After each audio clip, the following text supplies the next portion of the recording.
बिहार प्रदेश का एक जिला लगता है सीतामढ़ी और सीतामढ़ी जिले का एक गांव लगता है टीकमगढ़।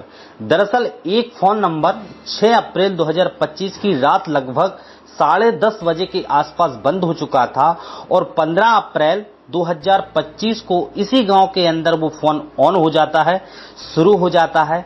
जिसने वो फोन ऑन किया था उसके बाद वो दिखने लगता है कि बहुत सारे नोटिफिकेशन थे जो उसके पास लगातार आ रहे थे, बहुत सारे मैसेज थे, बहुत सारी कॉल थी जो उसके पास आई हुई थी, लेकिन नंबर बंद था इसलिए उठा नहीं पाया। उसने देखा कि इंटरनेट पर एक तरह से बाढ़ सी आई हुई है, उसी के बारे में कहानी चल रही थी, उसी के बारे में बातचीत हो रही थी।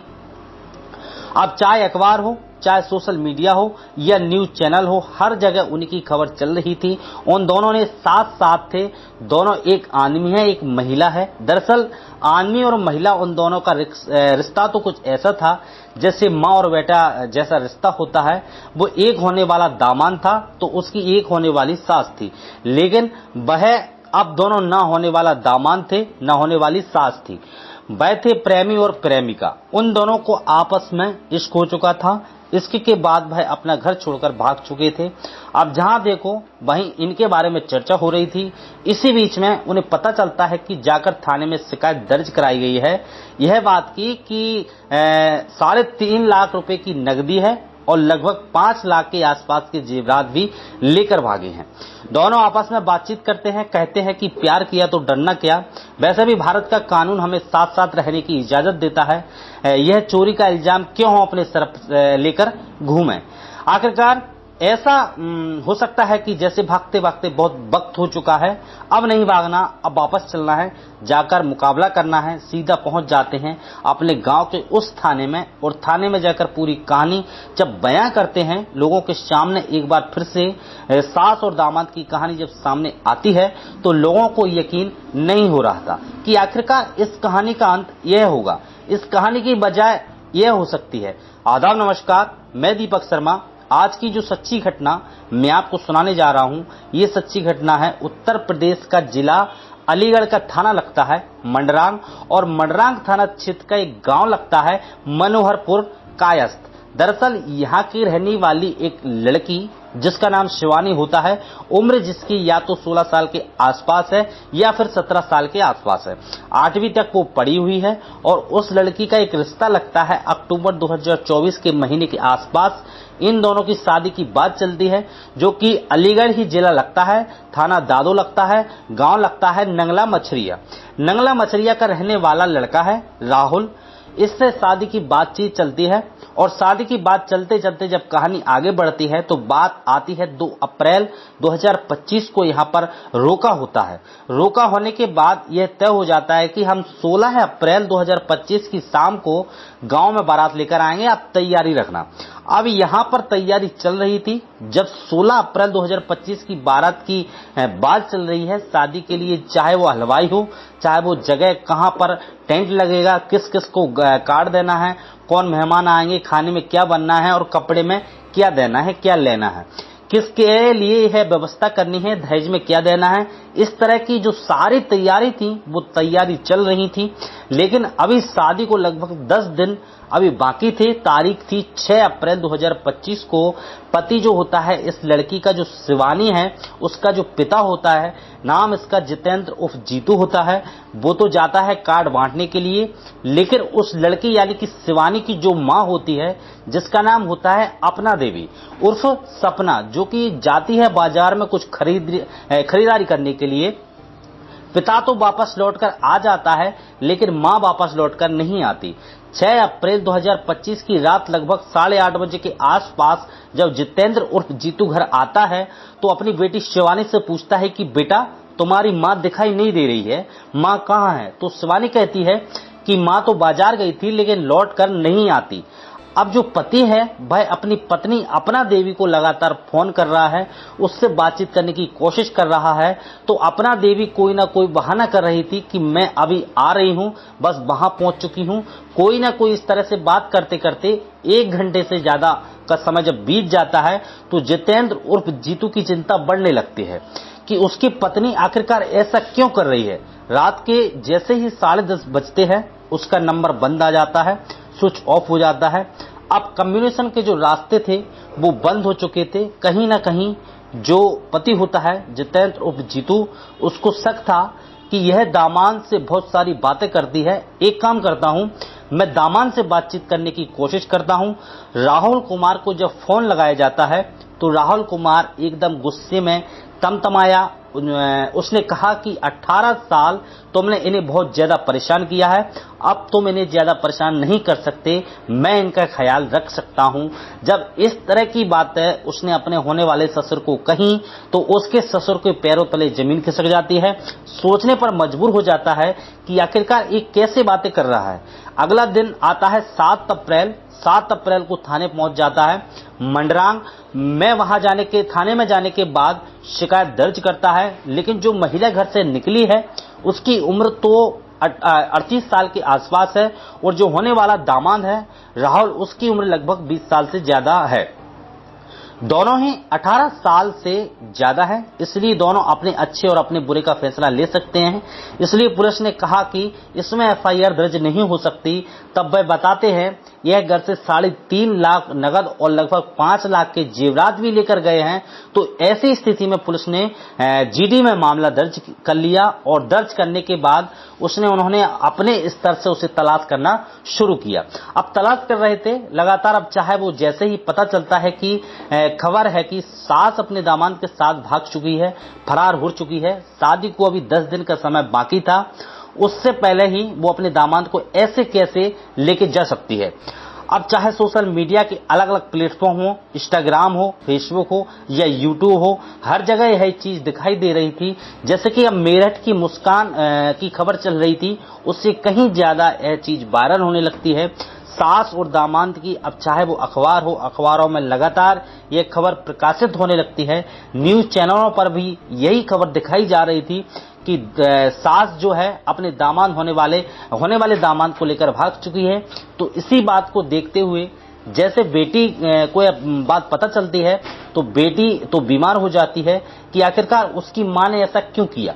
और पति जो होता है वो मीडिया के सामने जाकर एक ही बात कहता था, पुलिस के सामने एक ही बात कहता है कि एक बार बस उसे बुला दीजिए अपना देवी को, मैं उसे यह पूछना चाहता हूं कि आखिरकार तुमने अपनी बेटी के साथ ऐसा क्यों किया। बेटी भी बस यही बात कहती है कि तुमने ऐसा क्यों किया। अब मीडिया वालों ने जो राहुल के घर के उसके परिवार के पास पहुंच जाते हैं, वहां जाकर बातचीत करते हैं तो पता चलता है उन्होंने भी अपना बेटे की गुमशुदगी दर्ज कराई थी। और उसके जो राहुल के पिता होते हैं वो कहते हैं कि उनके बेटे पर वशीकरण किया गया है, ताबीज किया गया है, उसको अपने कब्जे में करने की कोशिश की गई है। अब ये पुलिस की जांच का विषय बन जाता है। पुलिस ने तलाशना शुरू कर देती है। चाहे 6 को भागे थे, 6 अप्रैल को, 7 अप्रैल को पुलिस के पास तक शिकायत पहुंच जाती है। 8 अप्रैल, 9 अप्रैल, 10 अप्रैल, 11, 12, 13 इस तरह से लगातार एक दिन बढ़ रहे थे। पता चलता है कि उत्तराखंड के रुद्रपुर में उनकी लोकेशन पाई जाती है, लेकिन लोकेशन आगे जो भविष्य में पता चलता है कि ऐसा कुछ होता ही नहीं। लेकिन 15 अप्रैल 2025 की यह बात है, दोपहर का समय था। यह बिहार प्रदेश के जिला सीतामढ़ी और गांव लगता है टीकमगढ़, जो कि नेपाल और बिहार के बॉर्डर के पास गांव लगता है। वहां पर आराम से बैठे हुए थे और बैठे बैठे अचानक ख्याल आता है कि बाद जो मोबाइल है इनको ऑन करके देखते हैं आखिरकार क्या चल रहा है क्या नहीं, क्योंकि उनका संपर्क, उनकी बातचीत हर किसी से खत्म हो चुकी थी, संपर्क टूट चुका था। गांव में क्या हो रहा है, गांव के लोग क्या बातें कर रहे हैं, उनको लग रहा था कि यह बात सिर्फ गांव तक ही सीमित होगी और वो यहां से लगातार एक दूसरा ठिकाना बदल रहे थे, आ रहे थे, जा रहे थे। तभी जैसे ही फोन ऑन होता है, फोन ऑन होते ही पता चलता है कि इनका तो लगातार जो बातचीत इनके ही बारे में चल रही है, हर जगह इनकी खबर चल रही है, हर जगह जहां देखो वहां यही सब छाए हुए हैं। लेकिन इन्हें सबसे ज्यादा खराब बात एक लगती है कि 3.5 लाख की चोरी का जो इल्जाम लगाया था और 5 लाख जेवर को जो इल्जाम लगाया था, अभी थाने में पहुंच जाते हैं। अगले दिन यानी कि 16 अप्रैल को जब थाने पहुंच जाते हैं और थाने जाने के बाद बताते हैं कि पूरी कहानी बताई जाती है। सास कहती है कि जो उसका पति है वो बेंगलुरु में रहकर फेरी वाला काम करता था, लेकिन जब वो गांव पर आता था तब वो उसको साथ बहुत ज्यादा मारपीट करता था। किसी से 2 मिनट खड़े होकर बातचीत कर लो तो शक करने लगता था। यह बात बहुत ज्यादा अजीब हो जाती थी और इसी बात को लेकर घर में तनाव भी रहता था। पत्नी परेशान हो जाती थी, आखिरकार करूं तो क्या करूं। पति के ताने लगातार बढ़ने लगते हैं। बोले अपनी बेटी के लिए खुद रिश्ता ढूंढ के लेके आई थी, राहुल से शादी कराना चाहती थी। राहुल 1-2 बार बीच में फोन भी आता है, लेकिन पति ने कुछ इस तरह का इल्जाम लगाना शुरू किया कि दामाद को भी नहीं बख्शा, जो होने वाला दामाद था उसके बारे में भी गंदी संदी बातें करने लगते हैं। तब यह बात उसने अपने दामाद से कही कि देखो तुम्हारे बारे में जो मेरे पति हैं जितेंद्र उर्फ जीतू, जो कुछ इस तरह की भद्दी भद्दी बातें सोचते हैं। अब इतना सुनने के बाद राहुल ने तसल्ली से बातचीत करना शुरू किया, अपनी सास से अपनी सास के दुख, अपने दर्द, उनकी जो तकलीफें थी उनको बांटना शुरू किया। सास का लगाव उसके उधर बढ़ जाता है। वो सास अब दोनों आपस में घंटों घंटों बातचीत करते थे। जिस प्यार की सास भूखी थी, जिस प्यार के लिए वो परेशान थी, अब वो कहीं ना कहीं दामाद उसका ख्याल रखना शुरू कर देता है। और वह तारीफ भी आ जाती है जब 1 मार्च 2025 को पता चलता है कि उसका बीमार हो जाता है। बीमारी की बात देखने के लिए पहुंच जाती हैं, वहीं थोड़ा नजदीकी और आ जाती हैं।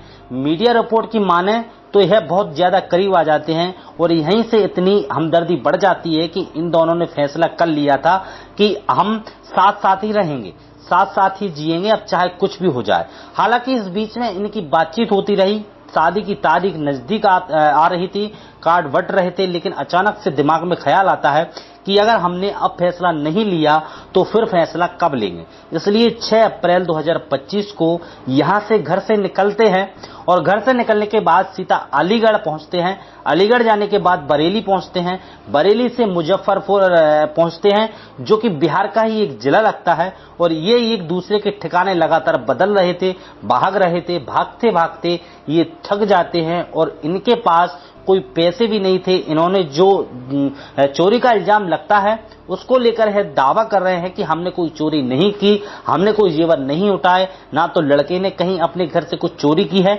और वैसे ही उसकी सास कहती है, जो होने वाली सास थी, कोई भी सामान नहीं उठाया। हालांकि उन्होंने जाकर सरेंडर किया है। यह भी दावा किया जा रहा है कि पुलिस उन्हें बिहार के बॉर्डर से, जो बिहार और नेपाल का बॉर्डर है, वहां से खुद उठाकर लेकर आई है। अब यह बात कितनी सच है कि पुलिस उन्हें लेकर आई है या उन्होंने खुद अपने आप को सरेंडर किया है, यह तो फिर खैर पुलिस की जांच के बाद ही स्पष्ट हो सकेगा। पुलिस जो कहेगी वही सच माना जाएगा। लेकिन मीडिया रिपोर्ट में चल रहा है कि जैसे ही इन्हें अपनी बदनामी चोरी की बात पता चलती है तो चोरी की बात पर इन्हें गुस्सा आता है। वो कहते हैं कि पूरी जिंदगी इस चोरी की कलंक के साथ हम नहीं जी सकते। और भारत का कानून उन्हें अलग होने की बात करता नहीं है। भारत का कानून कहता है कि 18 साल के बाद अच्छे बुरे का फैसला खुद लिया जा सकता है। जब हम अच्छे बुरे का फैसला ले सकते हैं तो फिर अपने घर पर ही रहकर क्यों ना बात करें। तब जाकर थाने जाते हैं। दादो थाने वाले उन्हें मंडरांग भेज देते हैं।